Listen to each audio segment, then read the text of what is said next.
edo hia wa hia bedene etwedo hia fefefe edo ni rowa edo ni risi edo ni rewebo edo ni re Nigeria North Africa wa hia bedene mavere o mi ma do tai na ogano oge na na lugane oge node irun ma na we node na ma te obio kha khiri oge do akwe ma be nerun wa ya fe wa total wa da ho mi ni mamure oge de na mi no so mi ni man do wa no if no ka ke man do wa no iho ni gwa kan amen egi kebogie no ri ebedo egi kebogie no ri ebedo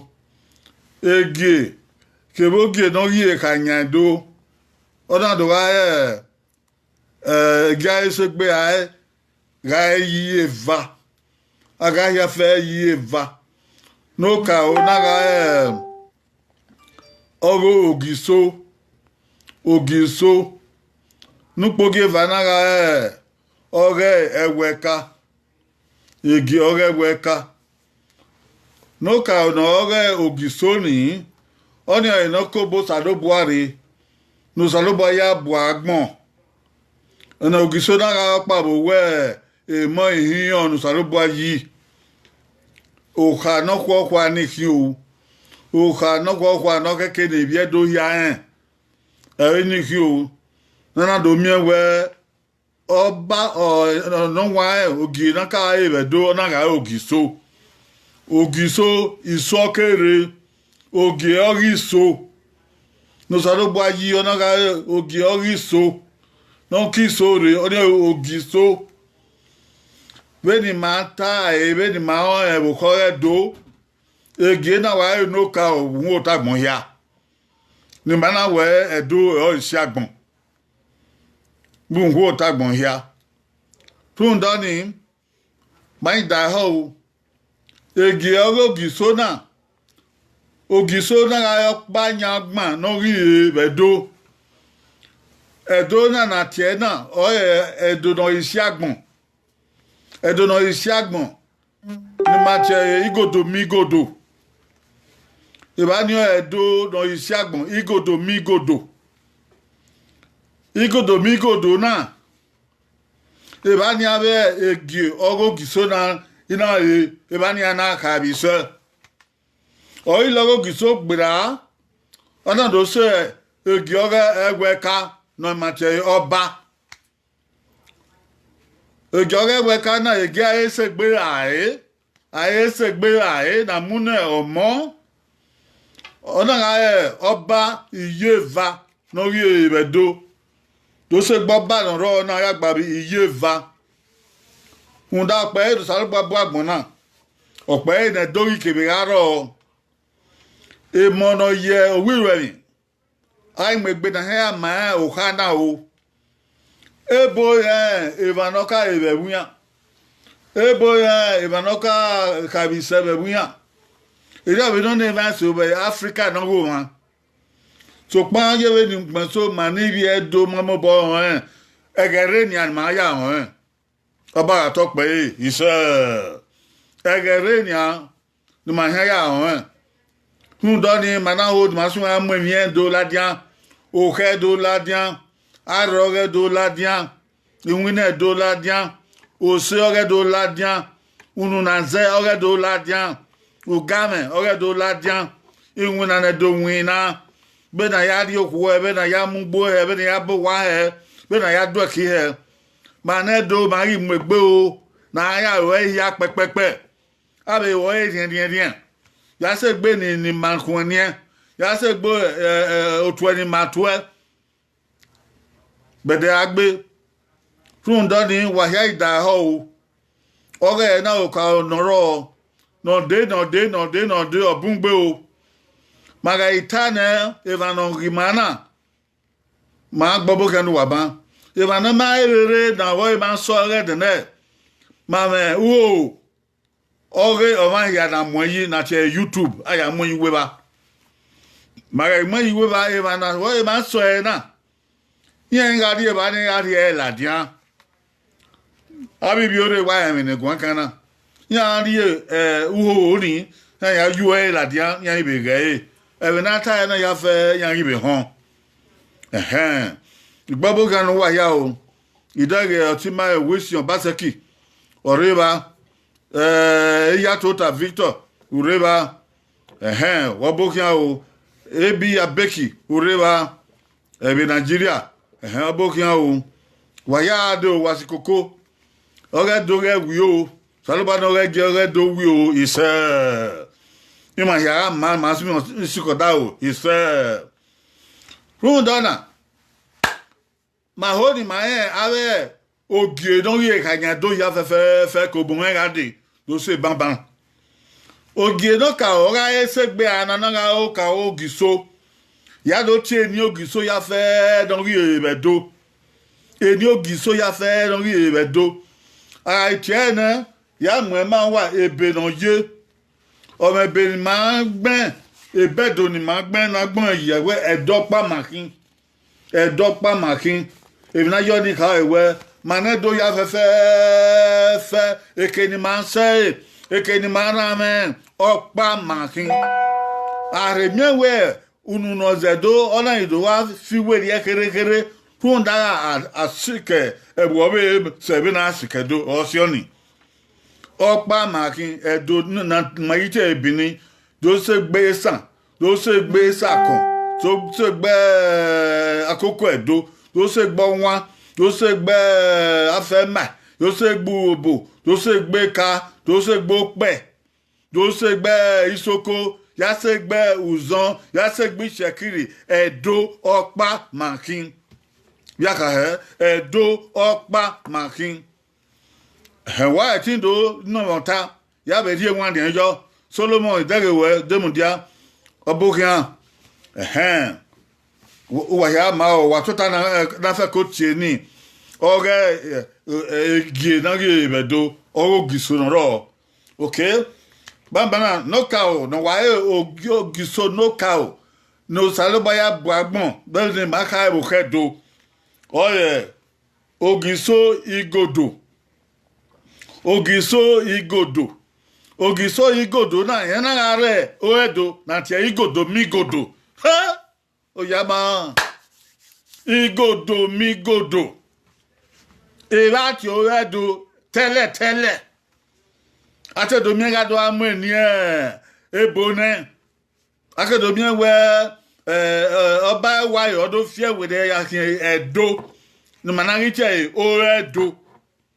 edo no baye eni oredo ni egenede tele osabu agbon ona igodo migodo be na ya ta ogi we oni na wa oni na ubi Nigeria na igodo migodo ogiso no ka na ogiso igodo no ile bien ri na ona be mu no ye egi aye se gbe no ona mu no ye obi ni na ka ogiso ere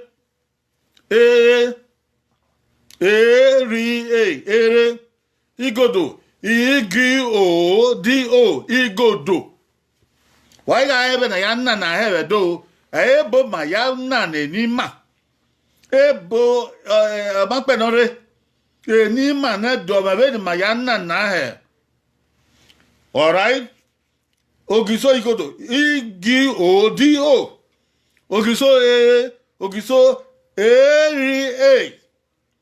ogiso bo ogiso oye na mu no wie don so egbe na ogiso orire ori ye ni wa ya su ho agena dabo okwo orira mami odo don kedo ogiso orira oni no poge ha no poge ne na ga ogiso odia Odia ma ye mi die eni odia ni be bonaje na. Odi a. Odia. Oni ogiso nu pogina. Ogiso nu pogi senaga ogiso irido. Ogiso irido. Irido. Irido. Oni ogiso nu pogi sen. No eredo. Bigodo. Ogiso nu pogi hanaga ogiso ebuobo. Ogiso ebuobo. Ebi-o. B-O. Ebi-o. B-O. You da evanso asu ni do nya tie ri han. Ara hian gbon nya be gbon ri han. Wa ge aye be o. Wa ge aye be o. Mo yi ureba. Robo sa ureba ada ho. Nupogi hiyan naga ogiso ogbede. Ogiso ogbede. Ogbede naga ogbi idi ogbede. Eni won ni kin wa e be ya gbon he o. Wa gbon e ogbi edi oni ogbede. Ogbede ini uri ela dian ogbi idi ogiso ogbede. Oni ogiso nupogi hiyan. Ege oge aesegbe a odamu no bia agi obia umehe ogiso umehe oni enukpogi ogiso umehe ogiso umehe robosa rewa bokia o ogi eramu no bia obia no ri be rie but biyangi gbera odan tian gbe o ogiso epigo ebi o mefe epigo rio ogiso epigo nupogi igbe ogiso nupogi igbe na ona wa tian ti wa uga o ogiso Ahua. Ogiso ahua. Ahua pompa ri ekinuro. Megale ago vete taiki ana gbongu venyo. Duwa ope ma ke ya si won o. Ahua. Spell gibagmana nange. Ki u ani. Ki u ani. Ubega ki u ani. Ki u ani. Ahua. Mamia. Odefio. Abugi edo. Oyi ene na mu ne ogiso no bia na bu no bia. Obia no yidi ege. No wo no ukpogo wo. Ogiso efeseke. Oyama efe seke oni amano mego okun bo nya kega efe seke si ki daga si ki efe seke bena waya ta eya waya gbon daga oyi na mu no bia Ogiso nupogi iweva. Ogiso irudia. Duwa bega ope na dore. Irudia. Iune ina we tota. Ina we komu boja kega. Irudia. Ya na ba ya gbon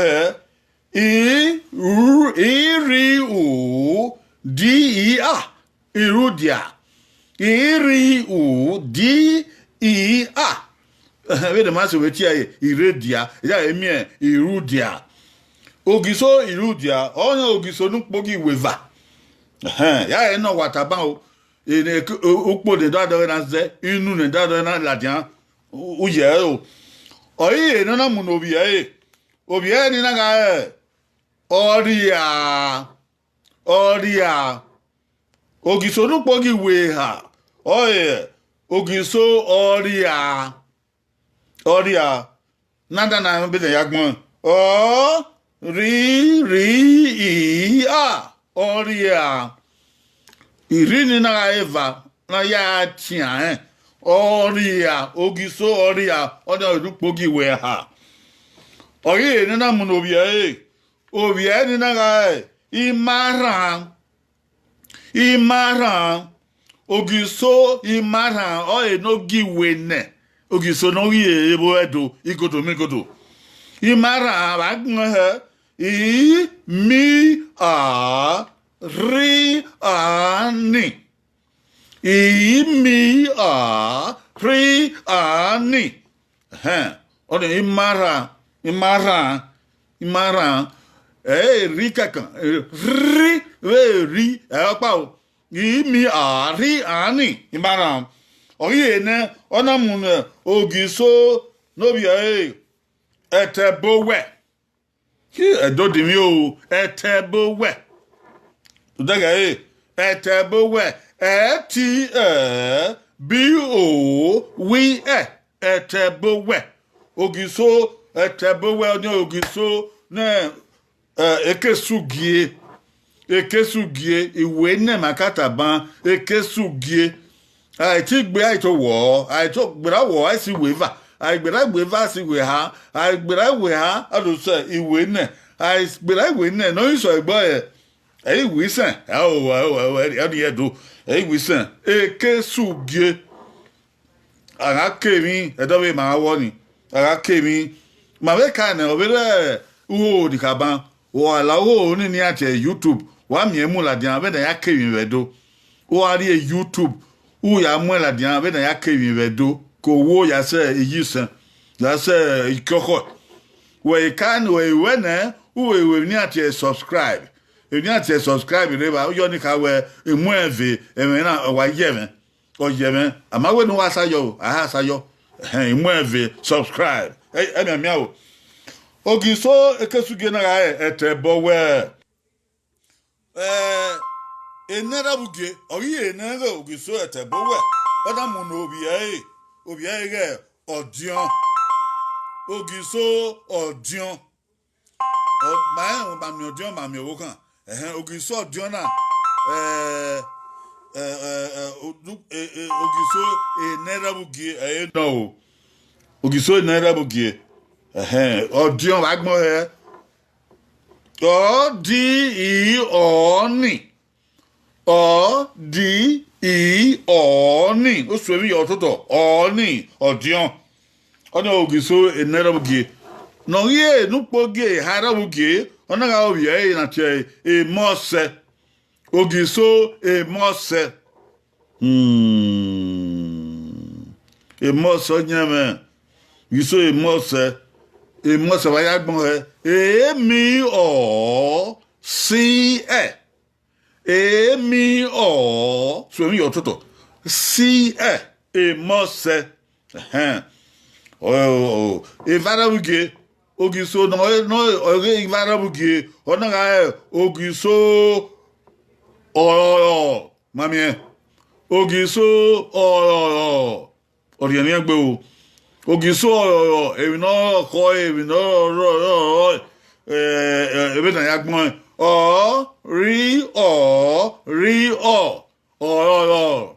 ma na go do we ma yagbon aga tie ebe na yagbon bana we aga tie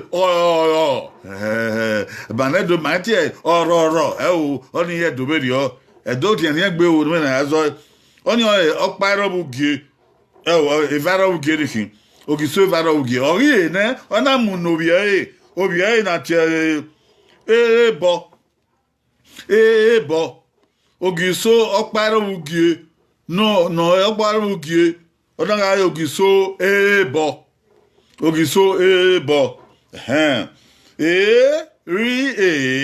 bi o ebo bi o ebo udege ori na mu no bia ona wari en o ako ona ogiso nu ogi nupogie ugie ona ogiso ogbomo bayagbon he o gbi o mi o ogbomo o gbi o mi o ogbomo abaye he ni ndi ege na ogiso gbọbọ yan inu nugie e ma ya fe na eti ogbomo won ogiso yore no ugie ni wena yo oda di ogiso bedo ni godo mi do wa bo kia ibi edo na wata edo na wari ta kian ogbomo gi ne ori yin ne ori kanyado ne ona mno bi na ata na eniyan fian gbe o odien gbe yagbon yo to ona mo le bi na rite ogiso agbonzeke e mata ogiso agbonzeke ba yagbon he a gbi o ni zi ki a gbi o ni zi ki agbonzeke bere ono opajan gie ogiso opajan gie ori kanyado na ona mo bi na tie ediai ma o edo mami idu oye du don paro na tie ediai ono ogiso ne evaya yan gie ogiso evaya yan gie ediai ba yagbon he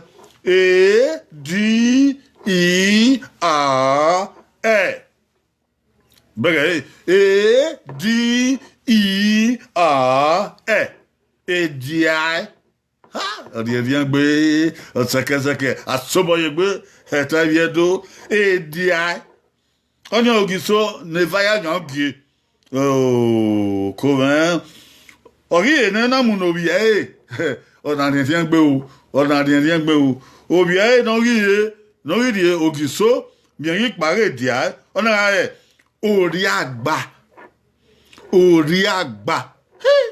we mi pe ni ogiso ori agba onye ogiso nupogi hanyogi ogiso eri agba wa igbon he ori agba wa igbon he ori gbi ori agba ogiso ori agba ori gbi ori agba upogie enenyagie wa yo na re bo ka o wa o ka e de ni gbe eri hun be ri ni ogiso no iso egbe be ra ki paro ori agba ona ga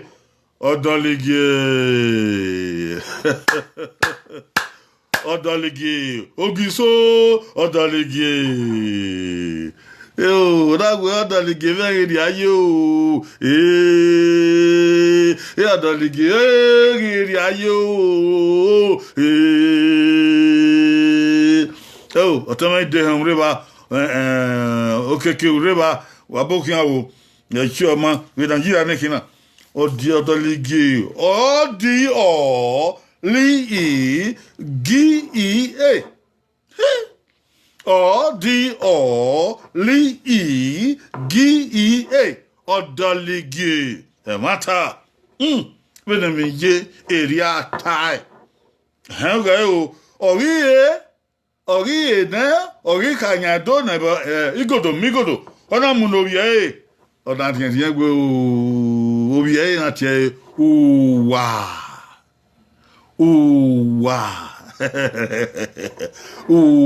waruwa umame no seigo oni oruwa umame no seigo oni oruwa efe no seigo oruwa efe na mulawo wa efe na do gbaragbari efe na tasi ebuere tasi si oni oruwa when the need ye, you need Aghahowa. Aghahowa. Tumugu amen. Ogiso uwa. Oni logo dangman. We are. Uwa. We are. Uwa. Awana wane uwa benia obungbe o. Obungbe. Adesuwa. Osa ogiwa. Iledunwa. Mo pa me uwa benira me na be ame uwa benije me. Mami. Asiagbo salobo aleki o. Mana we Aghahowa. Okwan yin uwa. Daga obe van afiagbe na re. Bishop Ademo ko abokia. Okon ga abokia o. Ware Nigeria bodo. Ware California bodo. Okay. Ogiso wa who we are. Onyo isenyage. Ogiso ne okay isenyage. Oye nana mu no wiye. Ona so wa wa ire. Ona mu wiye na ga eheneden. Ogiso eheneden. Oh. Eheneden. Ogiso eheneden. Erima ona wira kete na. Akawe ikone nini eheneden. Emanta eheneden ayori kai ebi no de ebi no so was ona so wana de o ma bigi o ma bigo o ma lipe o ma iwe kun eheneden ba igbon he ni di ni mami he ni di ni eheneden yare oni ogiso hanyogi oye nana mu no biaye wati obiaye ni ohwede okay amana gwalo ede oni ogiso ohwede ihin onyagi ibana ye ogiso ohwede ihin onyagi ona ye ohwede ba igbon he o so mi yo toto hi u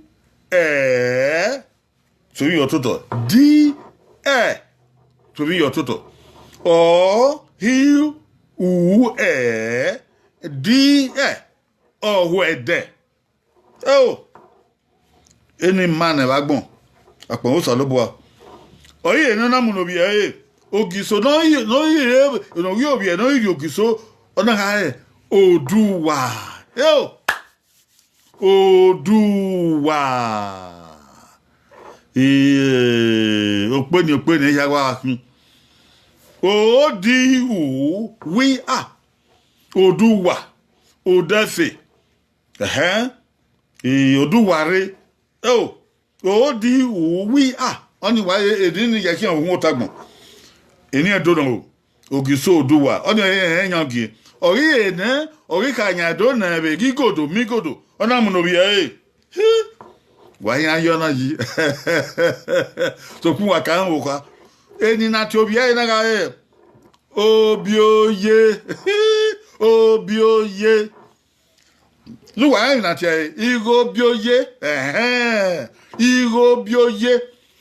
obioye ogiso obioye oni opa ero ogbon no ri ogiso wedo no na ka anya do be igodo migodo obioye ba gbon o b e o g a O-B-E-O-G-A. Obioye. Okawe no, maga ita dobe. Duwe, okay, go bioye ni, uni obota dukun. Dobe, man, the again, no, you are tired. That's all we are booking. Ignos to a booking. Ogiso, Igo bioye. Obioye. Igo bio. Obioye. Okaya atara na yatase igo ogobioye igo na kwan no abun ona me no demu igo bioye ayi ke ba pa na do mi obie ogiso obioye oni ogiso arigo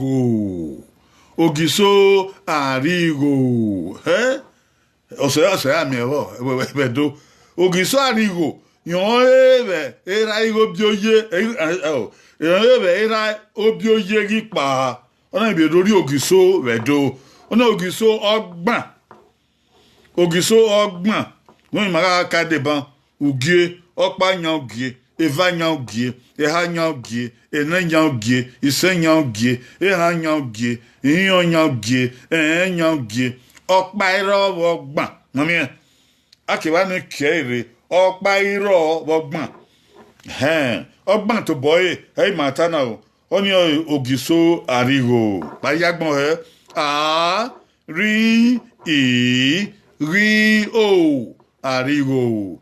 arigo arigo odekopa arigo gi ba ori kanyan do na mi godo ona mu no obiaye na dori ogiso obiaye ni ate owodo ogiso owodo wakabo ye o hundabo ogiso owodo na oyi ogiso no ri ekeke be egi ayesegbe ogogiso egi ore ayesegbe ogiso owodo na oyi eno keke wahamita na yoyi eno keke be egbe unien ogogiso ni ebedo so pa ebedo na fo edo yero evi no sunu ba o kwa no tan no agege fian kama wa hon edo wada ho ni wada ho ni wagwa ata memo wada ho ni wagwa ata meten wada ho ni wagwa ata me ibi egbe wada ho ni wagwa ata me ibi ewo wada ho ni wagwa agbon ye be daily times wagwa agbon ye be observer wada ho ni wagwa agbon ye be wa hian agbon when the workmen we not come away when no do no tani kama o mo gbe wa ri na tie uho oge YouTube oreba uho oge YouTube ma tie Edo Media Ministry Edo Shepherds Forum ikun ya ye ba oge do iwi ye awa osarba kwe oge do iwi pa na mi hewe ogiso owodo yomu ye keke owodo agbon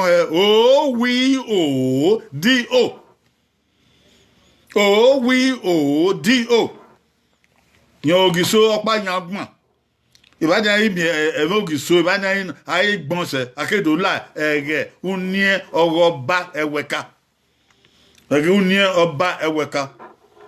dan we gbe ta eni ogiso ya fe don ye ibedo opa yan agbon no loka o wa ogiso no kisore ogiso igodo ati yan ogiso nda ogie oriso eyan ara kin loka o ogiso oriso no saloboya bu agbon ogiso igodo ogiso neha ogiso orire ene ogiso odia ise ogiso igido eha ogiso ewobo ihian ogiso ogbede ogiso umehe ogiso ekpigo nigbe ogiso akunwa no wo ogiso efeseke iweva ogiso irudia iweha ogiso oria iwene ogiso imara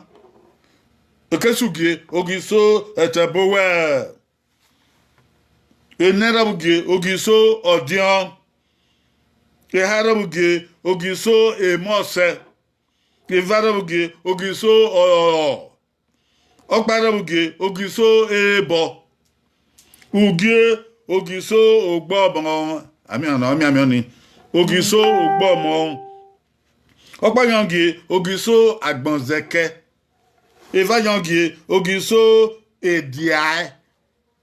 Eha yangi ogiso ori agba. Ene yangi ogiso odolege. Odolege ven aye. Ise yangi ogiso uwa. Eha yangi ogiso eheneden. Iyangi ogiso ohwede. Yangi ogiso oduwa. Ọgbàrá ọgbọ̀n ogiso obioye. Ọgbọ̀n ogiso arigo. Ọgbọ̀n ogiso owodo. Ibani ma tase na iyakwe. Adote unye ore ọba eweka. Iye vayan hin o don ye bedo. Ite non si enana miewe ogiso owodo ibani ari tase. Uho nu gwa le bena nu tie ebena edokpa makin edo ayagbon o ebi na gbon yo na ore edo na ya na tie na oruwe ba wo mi ti oruwe ba adi ori YouTube we se ba move ni ati subscribe I'm baba woni o subscribe yo ni ka we ebi na yewe na we gbe amegbo ere gele usagba bi de tin mana ya amegbo ere ri ma tase na wa ge agata be iyakwe ba bi to kana wa go mutanu ano ma ko wa ge ipon wa ya no re na wa bun o opon so lo bo ogbebo obokian o igbunosu obokian o weso kakabo webe weso so agba fiangbo edo ya fe ni ro wa ke do de ri ma tase o okien iyakwe akwe ma be de be na anado nerun iyakwe ma de be na anado toka uka ore oba ni ere bedo eyo ayo so gba de ba wa di agbona manu wa o ori ori nu wa o di ala o da nu wa o wa be ton mu ore to rewe o oba ga to ope ise